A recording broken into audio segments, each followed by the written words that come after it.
something else, something magical. Something about it will leave you mesmerized. Can't just ignore her, look into her eyes. Hypnotized, she's a force you can't deny. Found her crazy, dancing in the midst of a crazy world. I can't stop thinking, I go crazy, I go crazy. Run away, oh run away, I wanna get away.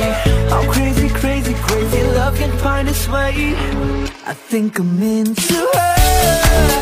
There will never ever be like this girl. Says into her. I don't know how long I had this love, girl. And when the stars align, magic happens, that's divine. They say it's into her.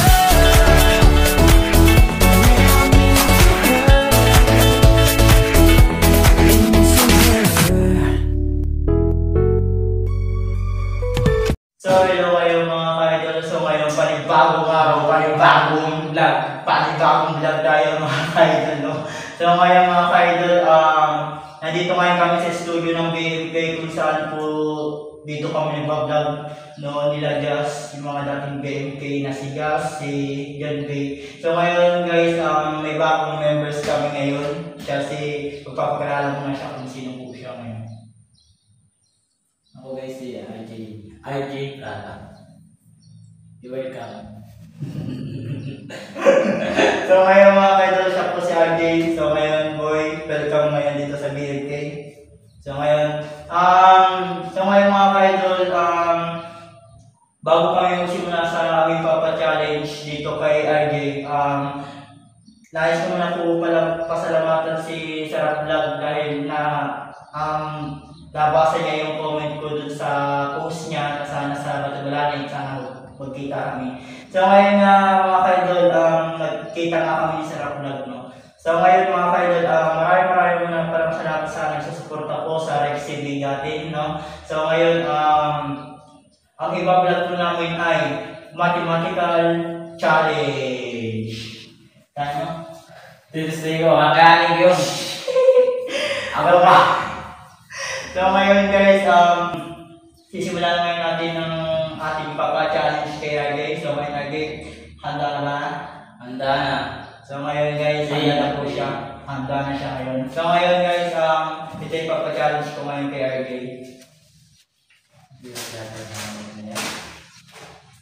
Ayun na lang, kita mo na pa. Ako lang po yung hirap po eh. So ngayon guys, ito ngayon guys, ang papa-challenge natin kay RJ, ang mathematical challenge. So ngayon RJ, number 1. 1 times 5. A. May pamimila naman ito kung galala. A. 5. B. 10. Or C. 13. 5. 5. Your answer is correct! So ngayon, itong sunod na katanungan. 6 times 23. A. 180.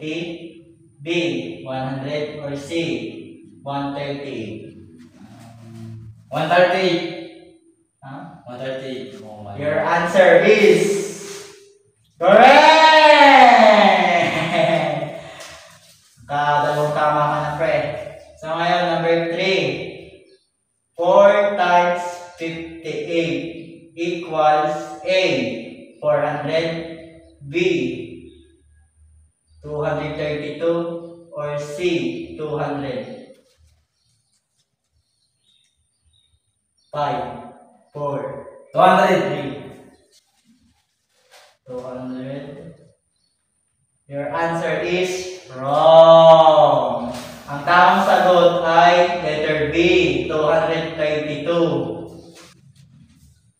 Ayok yan. Nakadalawang tama ka lang. Meron pa tayong, pero may pag-asa pa naman. Number 4. 6 times 20 equals A. 46. B. 99. Or C. 120. 120. A, B, C. 4. Ha? 40. 40. Ha? 40. 40. 40 ba dito? Ano nga? A, B, C, D? A, B, C on? B. B? Yeah. Number 4. Your answer is wrong. Yung mati na ano. So ngayon, ang tamang sagot is letter C, 120. Ano ba ito? 120. Oh! Oh! Nakita mo ba? Oh! 120 pala tawa. Number 5, another one. 30 times 58. Uy, mahirap-hirap to. Ano? Buburin ako sa matay. 40 times 58. A, 2,000. B, 1,740. Or C, 300. 1,000. B. Ay, ano? C. C? Your answer is wrong. Medyo wal. Ang tamang sagot ay letter B, 1,740. Number 6, or ito, madali ka dito. 46 minus 500. A, 200. B, 300. Or C, 454. A,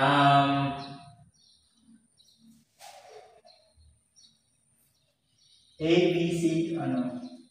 B. 5, 4, 3. 4. Ha? 200. 200? To sure. Sure na? 200? Your answer is wrong! Ang hirap. Ang hirap mga pare. Hirap talaga Ang ng dami na niyang ano. mahirap talaga magkamali. So ngayon, number 7. Natural lang naman ang kakamali. Wala naman tao na perfecto. So number 7. 7,000 minus 60. A, 600. Ay, 6,940. Or B, 6,000. Or C, 4,000. B. Ano? 4,000. Your answer is wrong. Ang tamang sagot is letter A, 6,940. Another one, number 8. 71 minus 80. A, 9. B, 0. Or C, 10. C.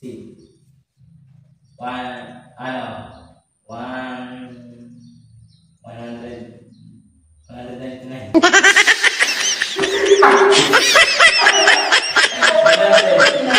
Pamilya lang dito. 9. Ha? 10? Your answer is wrong. Ang tamang sagot ay letter A, number